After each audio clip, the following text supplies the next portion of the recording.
Hi everyone. Today we're going to dig into episode 3 of the Introduction to Insider Bars videos.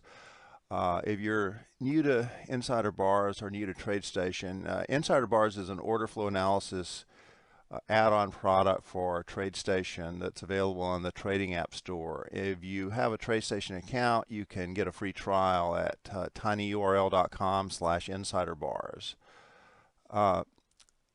Episode 3 is going to focus on the lower section of the input screen, other settings, and mainly the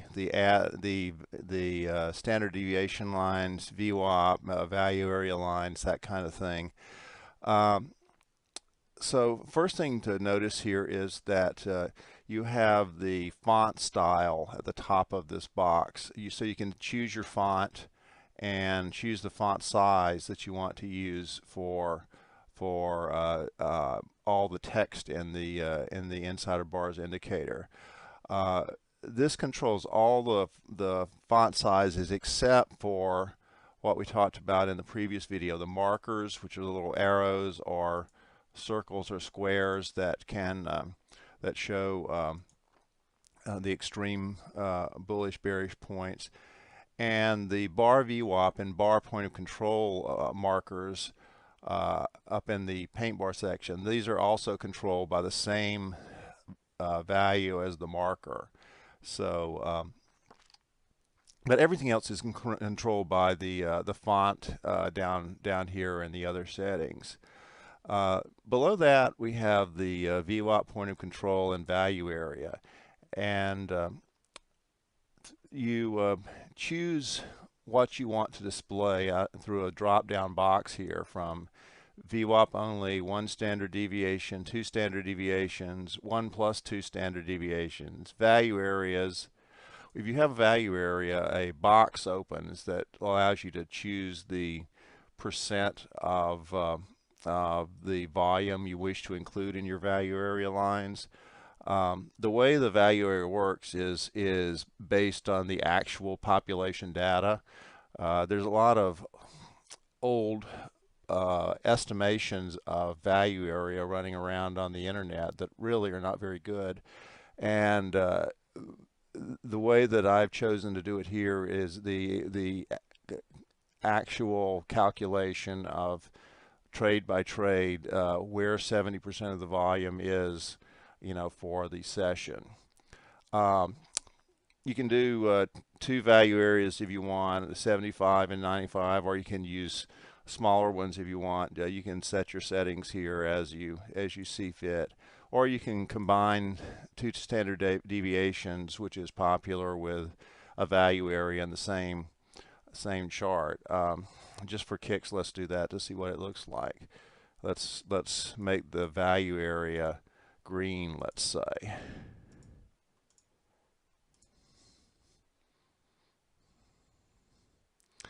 And there you can see this is a bond futures chart, overnight data. Something I haven't mentioned here before, but you can see kind of, if you I don't know how well this is going to go across on the video, but you'll notice it with your actual Insider Bars.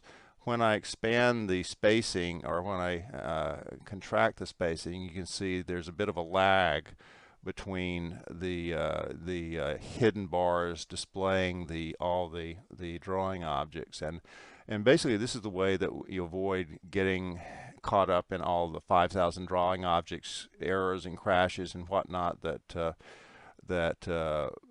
built into TradeStation now. So you pretty much can do whatever you want, and you won't ever get any of those errors. But there's if you're moving fast, you'll see there's a bit of a lag there. So here you can see the value area. So this is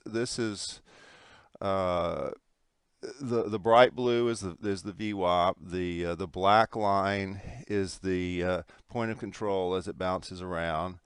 The dark blue up here are 2 standard deviations, and the green lines show the area within which 70% of the session's volume has traded. So let's see what else we need to talk about.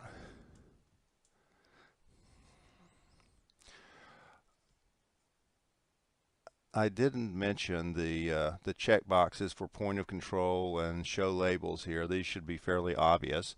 The weight ranges from 0, which is a 1 pixel line, to 6, which is a very, very thick line.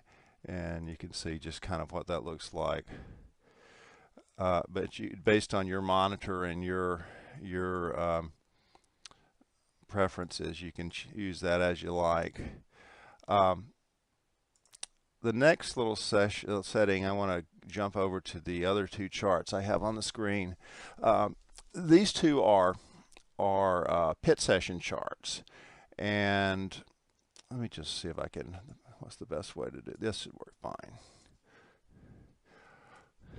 So as you can see, the standard deviation lines are very different here between the two, and this relates to the little checkbox right here. Base these calculations on all symbol data, ignoring custom sessions. So what's going on here is, in this chart, the standard deviation lines and the VWAP and point of control, everything is based on the entire session's data, which commenced the previous day and went through the night. So you can see the range of the standard deviation is already kind of large by the time the pit session opens. As opposed to down at the bottom here, you can see the whole thing gets started at the pit session. So I personally like the overnight session data for just about everything except stock indices. Stock indices work a lot better for me with the starting on their own pit session. The stock market session is kind of a big thing, so it seems to work better. But let's look at let's change this around just a little bit and look at a value area just to see. Actually, let's look at a value area plus 2 standard deviations just to and we're going to color them green again and compare the two.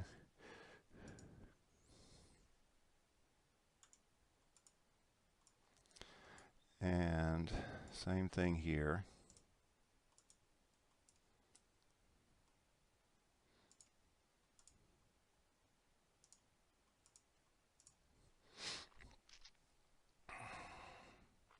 So you can see it's a very different thing. In the last video, I showed you the pit session geometry example, but when you combine the overnight value area and standard deviation and VWAP and the pit session geometry, you get some neat low risk entry points early in the day, sometimes with the bonds and the currencies.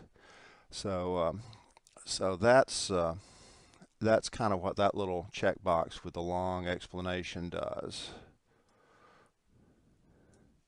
And let's see, what else do we want to talk about here?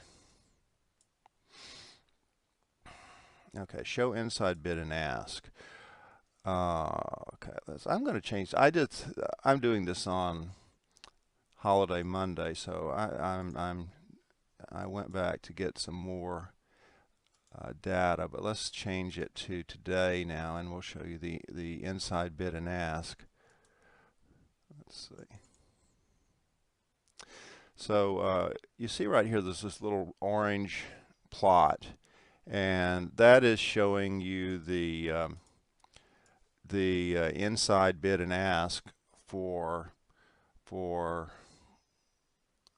the market. And I'm going to include the text. You know what I'm going to do? I'm going to turn off the other labels just for the time being, so you can see this a little easier.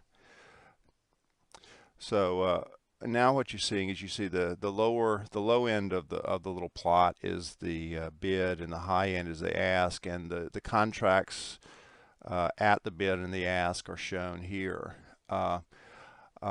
I will tell you something here. I've discovered that the text on this silly little bid ask indicator causes a huge amount of CPU use, almost as much as the entire rest of the program. So unless you really want to see the bid and the ask, I would suggest you leave it turned off.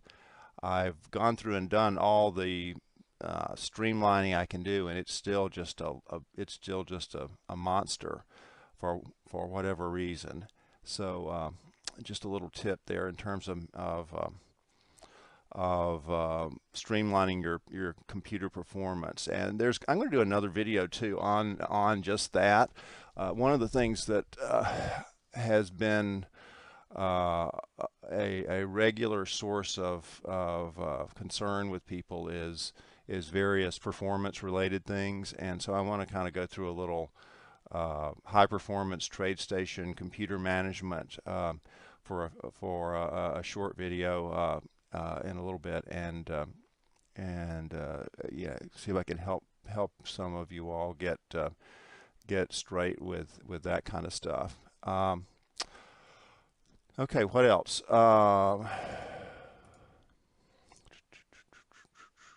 Show uptick, downtick on price scale. This is an old school thing that I've had forever, and it's kind of a rhythm thing for me, seeing the red, blue, red, blue, red, blue on the price scale. If you like it, use it. It costs you nothing almost in CPU. It's if you don't like it, turn it off. But it's a nice little way to sort of keep track of the market activity.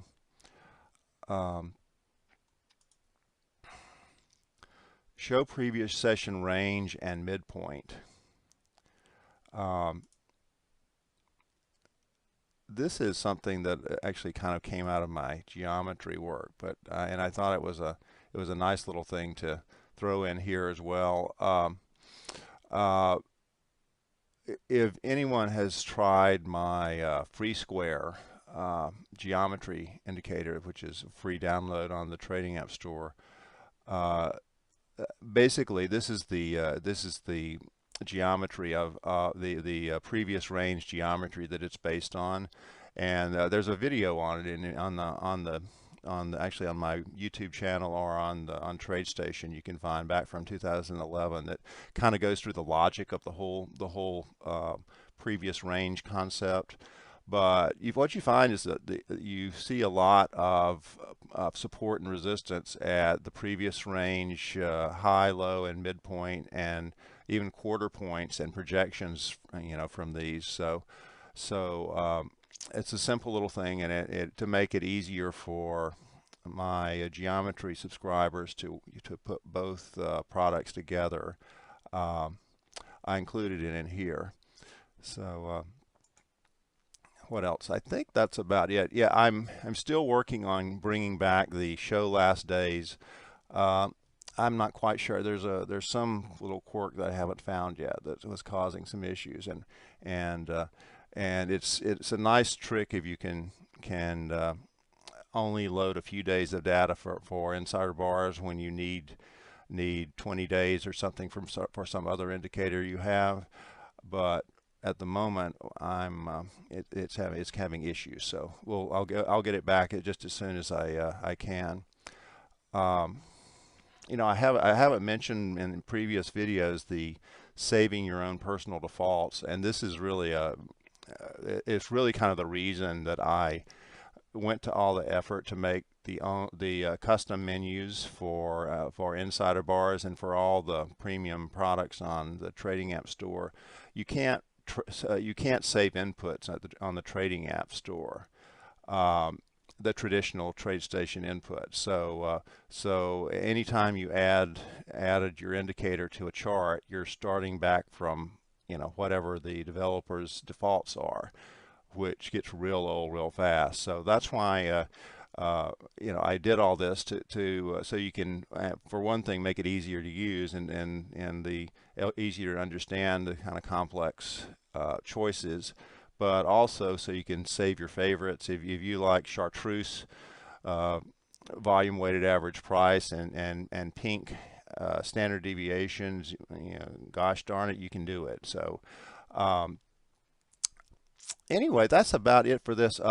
So what's next? There's going to be a video, as I said, on TradeStation performance. There's going to be a video on Price Volume Pro, and then I'll dig into more sort of market specific, analysis specific topics in the days to come. So